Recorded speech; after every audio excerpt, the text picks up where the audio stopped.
స్నేహం అంటే ఇదేరా అని మరొకసారి రుజువు చేశాడు రష్యా అధ్యక్షుడు వ్లాదిమిర్ పుతిన్. మోదీతో ఉన్న స్నేహాన్ని మాత్రమే కాదు, రష్యాకి భారత్కి మధ్య తరతరాలుగా కొనసాగుతున్న అనుబంధాన్ని మళ్ళీ పునర్జీవం పోశాడు. అంతేకాదు, ఎప్పటికీ భారత్ నా శాశ్వత మిత్రదేశమని మరోసారి ప్రపంచానికి అర్థమయ్యేలా చేశాడు Vladimir Putin. Putin Russia Bharat సంబంధాలపై తనకున్న నమ్మకాన్ని మరోసారి ప్రపంచ వేదిక పైన ప్రదర్శించాడు. డొనాల్డ్ ట్రంప్తో భేటీ తర్వాత, డొనాల్డ్ ట్రంప్తో జరిగిన చర్చ తర్వాత, అలస్కాలో డొనాల్డ్ ట్రంప్ తనతో చర్చించిన అంశాలకు సంబంధించిన సారాంశాన్నంతా భారత ప్రధాని నరేంద్ర మోదీతో పంచుకున్నారు వ్లాదిమిర్ పుతిన్. అంతేకాదు, ఇవాళ కొద్దిసేపటి క్రితం, ఒక గంట 2 గంటల క్రితమే ప్రధాని మోదీకి ఫోన్ చేసిన వ్లాదిమిర్ పుతిన్ అలస్కాలో మోదీతో జరిగిన సంభాషణ, మోదీ తీసుకొచ్చిన పాయింట్లు, ఆ పాయింట్ల పైన జరిగిన చర్చ, ఈ అంశాలన్నింటినీ ప్రధాని మోదీతో చర్చించారు. అలస్కాలో ట్రంప్తో జరిగిన చర్చ, ట్రంప్ ప్రతిపాదించిన పాయింట్స్, ట్రంప్తో చర్చించిన అంశాలన్నింటినీ ప్రధాని మోదీకి వివరించారు వ్లాదిమిర్ పుతిన్. పుతిన్ తన స్నేహాన్ని ఒక రకంగా చెప్పాలంటే, పుతిన్తో ఆగస్టు 9వ తేదీనే ఎప్పుడైతే డొనాల్డ్ ట్రంప్తో అలస్కాలో పుతిన్ భేటీ ఖరారైందో, దానికి ముందే పుతిన్తో భారత ప్రధాని నరేంద్ర మోదీ ఫోన్లో మాట్లాడారు. అంతేకాదు, ఆగస్టు 9కి ముందే, ఏదైతే ఆగస్టు 9కి ముందు అమెరికా భారత్ పైన అదనపు టారిఫ్లను విధించింది. 25%, అంటే గతంలో విధించిన 25% టారిఫ్లు కాకుండా మరొక 25% టారిఫ్లను విధించింది. నేరుగా డొనాల్డ్ ట్రంప్తో పాటు అమెరికా వాణిజ్య పన్నుల శాఖ కూడా ఒక ప్రకటన చేసింది. భారత్ రష్యా దగ్గర ఆయిల్ని కొనుగోలు చేయటం, ఇతర వ్యాపారాలు కొనసాగించడం రష్యాతో, ఇది మేము భరించలేకపోతున్నామని,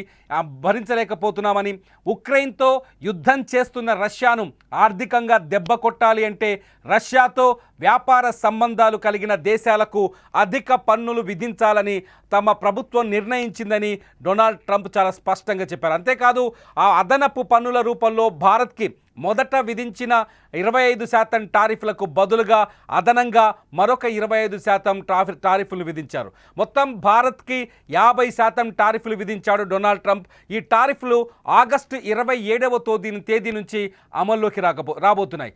సో టారిఫ్లు అమల్లోకి రానున్న నేపథ్యంలో అలస్కాలో పుతిన్ ట్రంప్ భేటీ అవ్వడం మొత్తం ప్రపంచం దృష్టి అటువైపు మళ్ళింది. డొనాల్డ్ ట్రంప్ టారిఫ్లతో ప్రపంచ దేశాన్ని బెదిరిస్తున్న ప్రస్తుత పరిస్థితుల్లో రష్యాని చూపించి రష్యాతో వ్యాపారం చేయొద్దని డొనాల్డ్ ట్రంప్ ప్రపంచాన్ని బెదిరిస్తున్న తరుణంలో ఏకంగా రష్యా అధ్యక్షుడు వ్లాదిమిర్ పుతిన్తోనే అలస్కాలో ట్రంప్ భేటీ అవ్వడం, ఆ భేటీలో ట్రంప్ వ్లాదిమిర్ పుతిన్కి అద్భుతమైన స్వాగతం పలకడం, రెడ్ కార్పెట్ స్వాగతం పలకడం, అమెరికాలో అత్యంత శక్తివంతమైన బాంబర్లు B-2 అట్లాగే F-22, ఈ 2 శక్తివంతమైన జెట్ బాంబర్ల పైన మధ్యలోంచి రెడ్ కార్పెట్ వేసి మేము శక్తివంతమని ఒక శక్తివంతమైన ఆహ్వానం పలకడం, పుతిన్తో జరిగిన చర్చల్లో పుతిన్దే పైచేయని ఆ తర్వాత ప్రపంచ మీడియా అనాలిసిస్ చేయడం, ఈ పరిణామాలన్నింటి తర్వాత వ్లాదిమిర్ పుతిన్ నేరుగా భారత ప్రధాని మోదీకి ఫోన్ చేశారు. ఎందుకంటే అలస్కాలో ఆ రోజు భేటీ తర్వాత ప్రెస్ మీట్లో డొనాల్డ్ ట్రంప్ ఒక కీలకమైన వ్యాఖ్య చేశారు. పుతిన్తో భేటీ తర్వాత రష్యా తన క్లయింట్లను కోల్పోతుందని, ఈ విషయం తాము అర్థం చేసుకుంటున్నామని, రష్యాకి మేము సన్నిహితంగా ఉండాలనుకుంటున్నామని, అంతేకాదు రష్యాతో వాణిజ్య సంబంధాలు కూడా కొనసాగించే ఆలోచనలో ఉన్నామని డొనాల్డ్ ట్రంప్ ప్రకటించారు. ఈ నేపథ్యంలోనే రష్యా క్లయింట్లపైన విధించిన అదనపు సుంకాలపై 2-3 వారాల్లో కీలక నిర్ణయం తీసుకుంటామని చెప్పారు డొనాల్డ్ ట్రంప్. ఎప్పుడైతే పుతిన్తో చర్చ జరిగిందో అప్పుడే ట్రంప్ వెనక్కి తగ్గాడు. నిజంగా చెప్పాలంటే తగ్గిపోయాడు.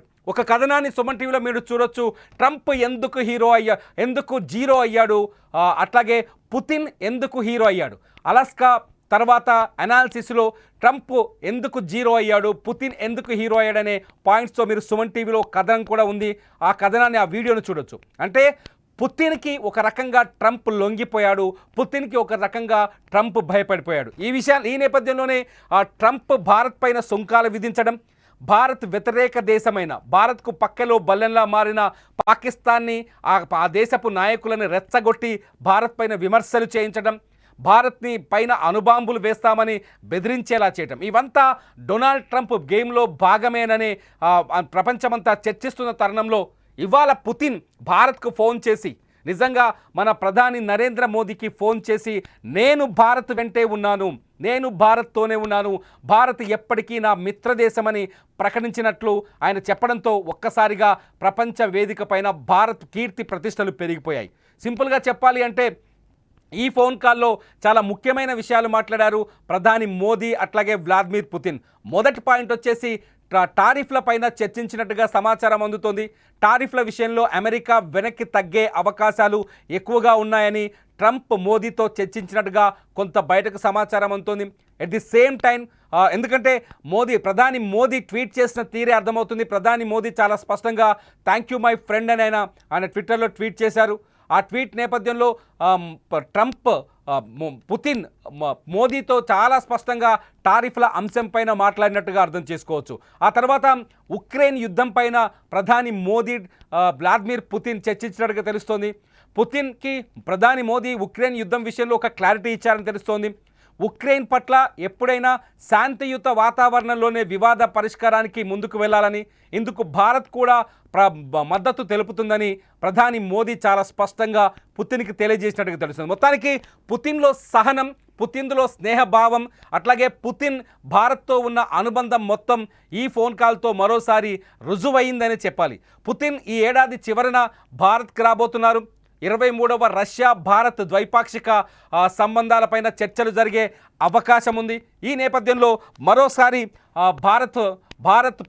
భారత్కి ఫోన్ చేసి మోదీకి ఫోన్ చేసి పుతిన్ తన సానుకూలతను కూడా వ్యక్తం చేసినట్టుగా తెలుస్తుంది. ఇదిలా ఉంటే అమెరికా విధించబోయే సుంకాలపైన భారత్ చాలా పటిష్టంగా ఉందని మరొక మెసేజ్ కూడా ఇచ్చారు ప్రధాని మోదీ. ఇవాళ మన ఆర్థిక సలహా మండలితో కీలక సమావేశం ఏర్పాటు చేశారు. ఈ భేటీలో నిర్మలా సీతారామన్, ఆర్థిక శాఖ మంత్రి నిర్మలా సీతారామన్తో పాటు మరొక 7 మంత్రులు పాల్గొన్నారు. ఆగస్టు 27వ తేదీ నుంచి అమలులోకి రాబోతున్న టారిఫ్ల విషయంలో కఠినంగానే ఉండాలని భారత్ నిర్ణయించుకున్నట్టుగా తెలుస్తోంది. ఎందుకంటే అమెరికా టారిఫ్లు విధించడం వెనుక రష్యా ఒక్కటే కారణం కాదని భారత ప్రభుత్వం అర్థం చేసుకుంటోంది. రష్యా నుంచి ఆయిల్ కొనుగోలు చేసినంత మాత్రానే అమెరికా అదనంగా 25% సుంకాలు విధించట్లేదు. గతం నుంచి చాలా రోజుల నుంచి అమెరికా భారతదేశంలోని రైతులు, అట్లాగే మత్స్యకారులు, చిన్న పాడి పరిశ్రమకు సంబంధించిన వాళ్ళని దెబ్బ కొట్టే విధంగా వాళ్ళకి నష్టం కలిగించే కొన్ని ఉత్పత్తుల్ని భారత్కి పంపించే ప్రయత్నం చేస్తుంది అమెరికా. అందుకోసం కఠినంగా ఎట్టి పరిస్థితుల్లోనూ ట్యాక్స్ని తగ్గించుకొని భారత్కు ఆ వస్తువుల్ని ఎగుమతి చేయాలని ప్రయత్నిస్తుంది. అయితే భారత్లో ఉన్న పాడి పరిశ్రమకు, అట్లాగే చిన్న సన్నకారు రైతులకు, పశువుల పెంపకందారులకు, అట్లాగే మత్స్యకారులకు నష్టం వాటిల్లే ఏ చర్యను మేము సమర్థించబోమని ప్రధాని మోదీ ఇప్పటికే చాలా స్పష్టంగా చెప్పారు. అట్ ది సేమ్ టైం మొన్న ఎర్రకోట మీదుగా ఆయన ప్రసంగాన్ని ఒక్కసారి పరిశీలిస్తే స్వదేశీ వస్తువుల కొనుగోలుని పెంచాలని భారతీయ పౌరులందరినీ ఆయన విజ్ఞప్తి చేశారు. ఎప్పుడైతే స్వదేశీ వస్తువుల కొనుగోలు పెరుగుతుందో అప్పుడు భారత ఆర్థిక వ్యవస్థ మరింత బలోపేతమవుతుంది. ఇక్కడ ఉత్పత్తి ఇండస్ట్రీ, ఇక్కడ ప్రొడక్షన్ యూనిట్స్ చాలా బలోపేతమవుతాయి.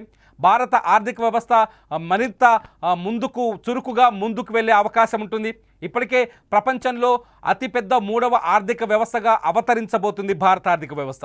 అటువంటి పరిణామాలు జరిగితే నిజంగా ప్రతి పౌరుడు ప్రధాని మోదీ చెప్పినట్టుగా స్వదేశీ వస్తువుల కొనుగోలు పైన ఆసక్తి చూపిస్తే విదేశీ వస్తువుల దిగుమతుల సంఖ్య తగ్గిపోతుంది. విదేశాల పైన మనం ఆధారపడాల్సిన అవసరం కూడా తగ్గిపోతుంది. ఈ నేపథ్యంలో మోదీ ఆర్థిక సలహా మండలి సమావేశంలో కూడా ఇటువంటి చర్చనే కొనసాగించినట్టుగా తెలుస్తోంది. అమెరికా సుంకాలపైన టారిఫ్లపైన వెనకడుగు వేయాల్సిన అవసరం లేదు, బెదరాల్సిన అవసరం లేదని ఆయన ప్రజలకు సందేశం ఇస్తారని తెలుస్తుంది. ఇదంతా చూస్తుంటే మొత్తానికి 2 పాయింట్లు చాలా స్పష్టంగా అర్థమవుతుంది. అమెరికాకు భయపడాల్సిన పని లేదు. అట్ ది సేమ్ టైం రష్యాతో స్నేహం ఎప్పటికీ వీడిపోదు, ఎప్పటికీ రష్యాతో స్నేహం వదులుకోవాల్సిన అవసరం లేదని చాలా స్పష్టంగా ఇవాళ ప్రపంచానికి ఇటు భారత్ అటు రష్యా ఒక సందేశాన్ని ఇచ్చినట్టు అనిపిస్తుంది. మీరేమనుకుంటున్నారు? మోదీ పుతిన్ ఫోన్ కాల్ పైన మీ అభిప్రాయం ఏంటి?